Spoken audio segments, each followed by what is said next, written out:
Praise the Lord, God's morning again. एक और बार दिल की गहराई से धन्यवाद स्तुति कीजिए। 20वां अध्याय पढ़ेंगे आज हम सेकंड क्रॉनिकल्स यानी कि दूसरा इतिहास, उसका 20वां अध्याय, एदोम के साथ युद्ध। कल जो हमने पढ़ा था, और प्रभु का वचन हमें रोज कुछ नई नई चीज़ें सिखाता। यहोशापात को नबी की फटकार उसने सुन ली, स्वीकार कर ली, मान ली और अंगीकार करके आगे बढ़ गया। 20वें अध्याय में एदोम के साथ युद्ध हो रहा है। इस युद्ध का परिणाम क्या होगा?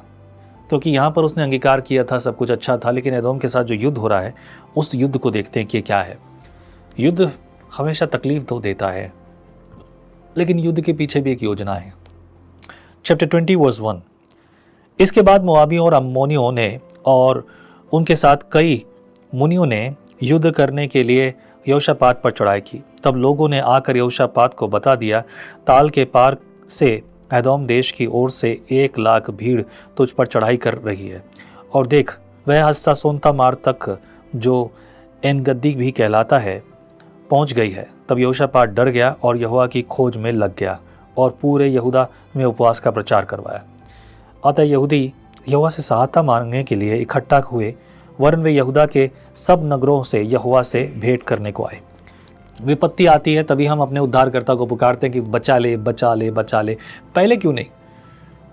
आज आपके और मेरे घरों में सबसे ज़्यादा पहले ज़रूरी चीज़ क्या है? अगर मैं सुबह घर से निकलता हूँ, अपने रोज़ की ज़िंदगी को देखता हूँ, तो पहले मैं सोचता हूँ कि आज मैंने कैसी संगति की है परमेश्वर यहोवा के साथ। कहीं मैंने आड़ी अधूरी तो संगति नहीं की, ऐसी संगति तो नहीं की जिसके लिए मुझे पछताना पड़े। क्या मेरे घुटनों की प्रार्थना बिस्तर पर जाने से पहले जो है वो अच्छी है? क्या मेरी संगति सही है? मैं रोज़ इसके बारे में चिंता करता हूँ, और क्या है, कैसा है, वो मैं जानता हूँ। हम मुसीबत में पड़े तब यहोवा के पास जाएं, तब क्या? मुसीबत में पड़ेंगे ही नहीं अगर हम यहोवा के पास हैं तो, क्योंकि वो हमारी रक्षा करता है। एंड देन वर्स 5 इस प्रकार से लिखा है, तब यहोशापात यहोवा के भवन में नए आंगन के सामने यहूदियों और यरूशलेमियों की मंडली में खड़ा होकर यह कहने लगा, हे हमारे पितरों के परमेश्वर यहोवा, क्या तू स्वर्ग में परमेश्वर नहीं है? और क्या तू जाति जाति के सब राज्यों के ऊपर प्रभुता नहीं करता? और क्या तेरे हाथ में ऐसा बल और पराक्रम नहीं है कि तेरा सामना कोई और नहीं कर सकता? हे हमारे परमेश्वर, क्या तूने इस देश के निवासियों को अपनी प्रजा इज़राइल के सामने से निकालकर इन्हें मेरे मित्र अब्राहम के वंश को सदा के लिए नहीं दे दिया? वे इसमें बस गए और इसमें तेरे नाम का एक पवित्र स्थान बनाकर कहा, यदि तलवार या मरी अथवा अकाल या और कोई विपत्ति हम पर पड़े तो भी हम इसी भवन के सामने और तेरे सामने, तेरा नाम तो इस भवन में बसा है, खड़े होकर अपने कलेश के कारण तेरी दुहाई देंगे और तू सुनकर बचाएगा। बहुत खूब, बहुत खूब, बहुत खूब। कि क्या खूबसूरत तरीके से उसने याद दिलाया है परमेश्वर को। देखो, वचन का इस्तेमाल करना भी यही है। This is your word Lord, you said this. प्रभु तूने कहा है। ओके, लिखा 10 पद में, और अब अम्मोनी और मुआबी और सेईर के पहाड़ी देश के लोग, जिन पर तूने इज़राइल को मिस्र देश से आते समय चढ़ाई करने न दिया और वे उनकी ओर से मुड़ गए और उनका विनाश न किया, देख वे ही लोग तेरे दिए हुए अधिकार के इस देश में से, जिसका अधिकार तूने हमें दिया है, हमको निकालकर कैसा बदला हमें दे रहे हैं। हे हमारे परमेश्वर, क्या तू उनका न्याय न करेगा? यह जो बड़ी भीड़ हम पर चढ़ाई कर रही है, उसके सामने हमारा तो बस नहीं चलता और हमें कुछ सूझता नहीं कि क्या करना चाहिए, परंतु हमारी आंखें तेरी ओर लगी रहे। लिखा ना, तू अपनी समझ का सहारा न लेना, वरन संपूर्ण मन से यहोवा पे भरोसा रखना। जिन्होंने भरोसा रखा उनकी ज़िंदगी आसान हो गई। तो 13 पद में क्या है? सब यहूदी अपने अपने बाल बच्चों, स्त्रियों और पुत्रों समेत यहोवा के सम्मुख खड़े रहे। तब आसाप के वंश में से यजेल नामक एक लेवी, जो जकरिया का पुत्र और बनाया का पोता और मत्या के पुत्र येल का परपोता था, उसमें मंडली की सब बीच यहोवा का आत्मा समाया। पता, जब लोगों के नाम इस प्रकार से लिखे जाते हैं ना, उसका पिता, उसका दादा, उसका पोता, उसका बेटा, ये नाम इसलिए लिए जाते ताकि परमेश्वर उस क्रेडिबिलिटी को दिखाए कि परमेश्वर ने कहा था कि मैं तू और तेरे घराने को चलाऊंगा, तेरे घराने को इस्तेमाल करूंगा। ये इसलिए दर्शाते हैं। वर्स 15 में इस प्रकार से लिखा है, वह यह कहने लगा, हे सब यहूदियों, हे यरूशलेम के रहने वालों, हे राजा यहोशापात, तुम सब ध्यान दो। यहोवा तुमसे यूँ कहता है, तुम इस बड़ी भीड़ से मत डरो और तुम्हारा मन कच्चा ना हो, क्योंकि युद्ध तुम्हारा नहीं परमेश्वर का है। कल उनका सामना करने को जाना। देखो वे सीस की चढ़ाई पर चढ़े आते हैं और यरूएल नामक जंगल के सामने नाले के सिरे पर तुम्हें मिलेंगे। इस लड़ाई में तुम्हें लड़ना न होगा। हे यहूदा और हे यरूशलेम, ठहरे रहना और खड़े रहकर यहोवा की ओर से अपना बचाव देखना। मत डरो और तुम्हारा मन कच्चा ना हो। कल उसका सामना करने को चलना और यहोवा तुम्हारे साथ रहेगा। वाह क्या बात है। लड़ाई तो लड़नी नहीं है, खड़े होकर देखना कि यहोवा तुम्हारे लिए कैसे लड़ता है। हालेलुया। वर्स 18 18 पद।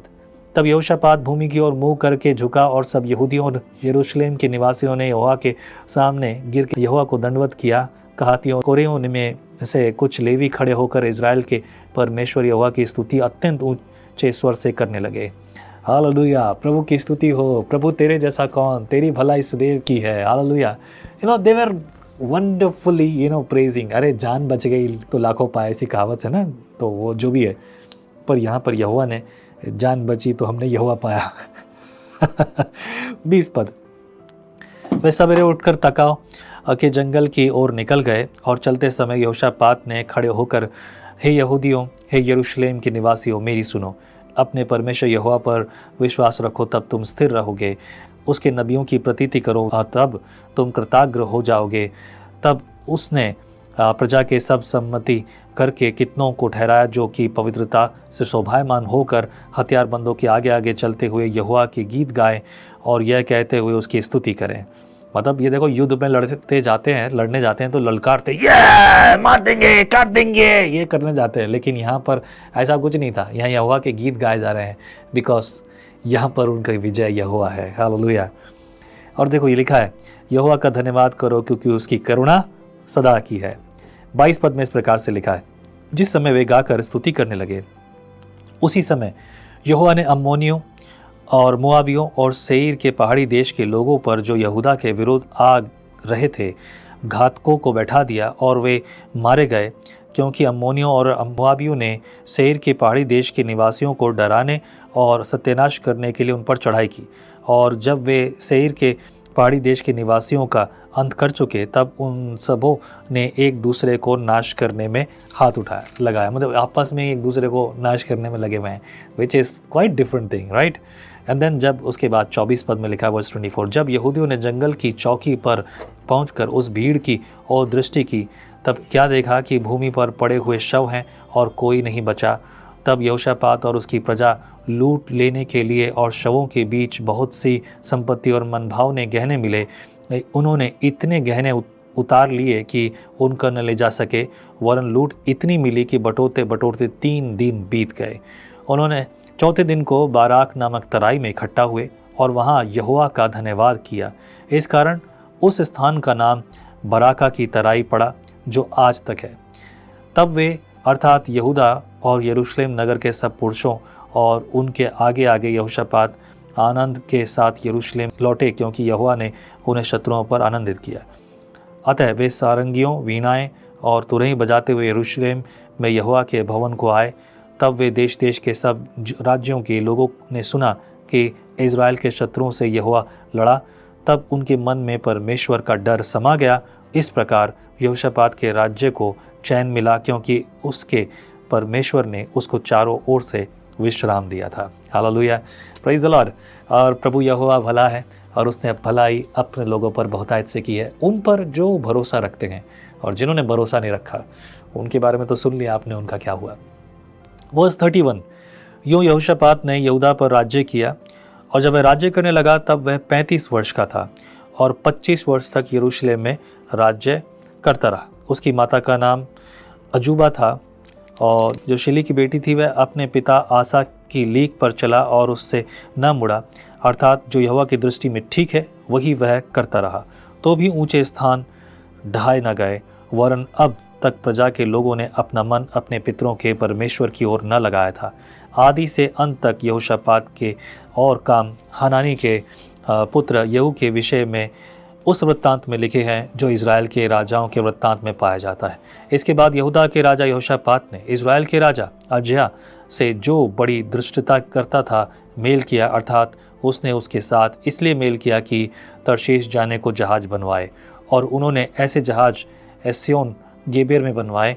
तब दोदावा के पुत्र मर्शेवासी एलियाजर ने यहोशापात के विरुद्ध यह नबूवत की, तूने जो अजया से मेल किया इस कारण यहोवा तेरी बनाई हुई वस्तुओं को तोड़ डालेगा।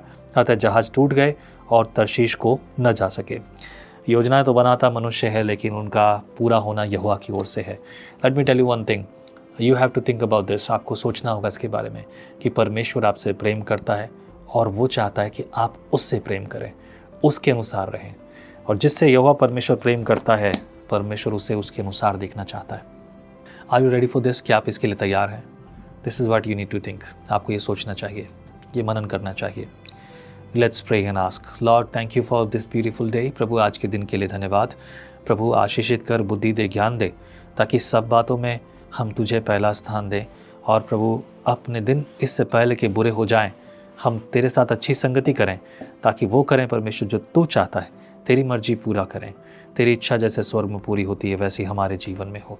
आज की दिन की रोटी, आज की दिन की व्यवस्थाएं तेरे हाथों में, मसीह यीशु के नाम से मांगते हैं, आमीन। प्रभु आपको आशीषित करे, फलवंत और बलवंत करे। आगे बढ़ो, स्तुति करो, ये प्रभु चाहता है। आमीन। जय मसीह की।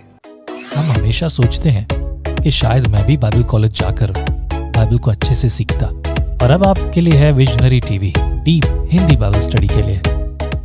परमेश्वर का वचन जीवन देने वाली रोटी है। आओ हम इस जीवन देने वाली रोटी का और मजा लें विजनरी टीवी पर।